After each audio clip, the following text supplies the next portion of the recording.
Not until I heard that they weren't going to appeal it did I really believe much of it or let my hopes get too high. So, yeah, I took I guess it was that Tuesday. Tuesday.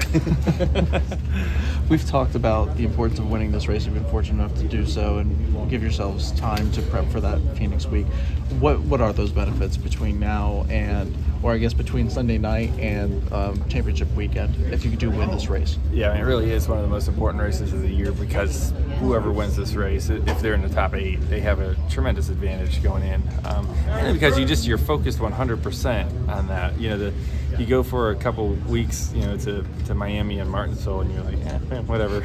Because you're just thinking 100% about Phoenix. So there is an advantage there. You know, that's all you're looking at. You're thinking about the car more there. The guys are already tuning on that car, and it just gives that laser focus into that weekend. Not that you can't win if you don't win this race. It just gives you an advantage.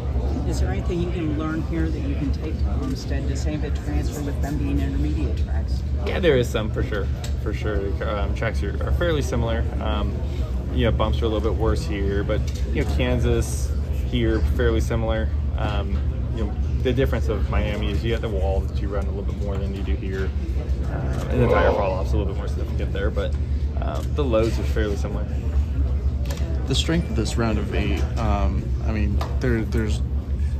The point is that it's a super strong group of 8 drivers, right? How do you assess and evaluate what your strengths are compared to those 7 and maximizing what your guys' best capabilities are?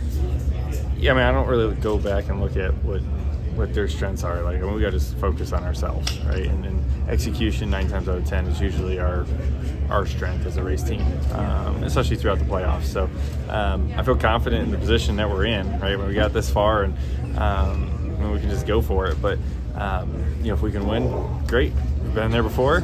If not, I feel confident we can point our way in as well. We had, you know, after Kansas, I felt like our mile-and-a-half stuff was way closer than it has been. So fairly optimistic about the next 2 weeks. What do you believe the biggest challenges right now for you and your team that you guys are facing? I would say probably more than anything, just a little bit of speed is what we need. You know, we haven't been the dominant race car in a long time. You know, going out there and leading a bunch of laps. There's really many cars very often that can. I know Larson did last weekend, but you know, I think just raw race trim speed is probably what we need. And like I said, we've made some good steps in the right direction there. Hopefully we get one today. It's good to happen to anybody in any round, but happened to you in the round of 8, kicking off in Las Vegas, one of your best tracks. So was this perfect timing for you, basically?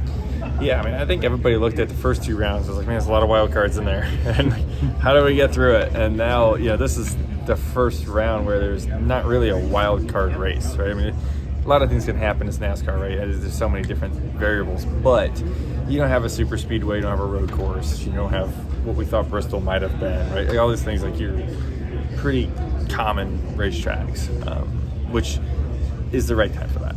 Hey, Joey, can you afford to have a bad race in the round of 8 or no? If you win. But if you don't win, if you don't. No, you can't. You can't. What would you consider a bad day? Anything outside top 20? I would say scoring anything less than 34 points probably is not good enough. Do you have an Achilles heel in this round, or you feel like these tracks It'll be okay. suit your style? It'll be okay. Joey, one out of them all. So.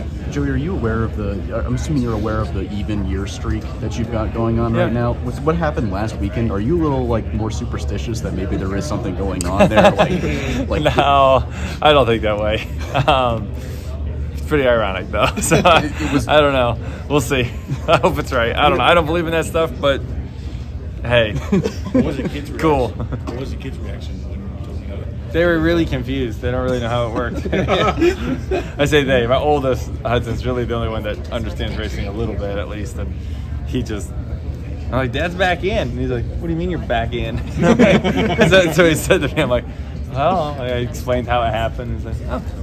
And then he just went on to playing this with Legos, so he didn't really care that much. To that point, how much of a momentum boost is it for you to, kind of get this energized momentum right back being in the playoffs and going right into a really good round for you guys here?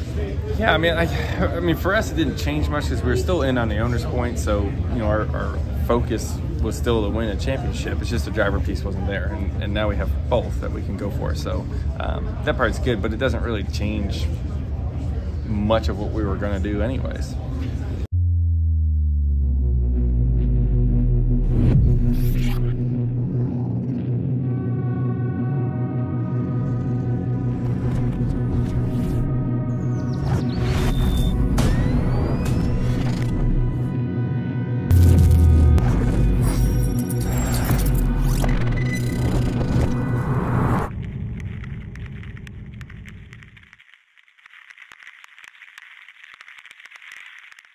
Jared Haas with Frontstretch.com. Come back soon for more great racing videos.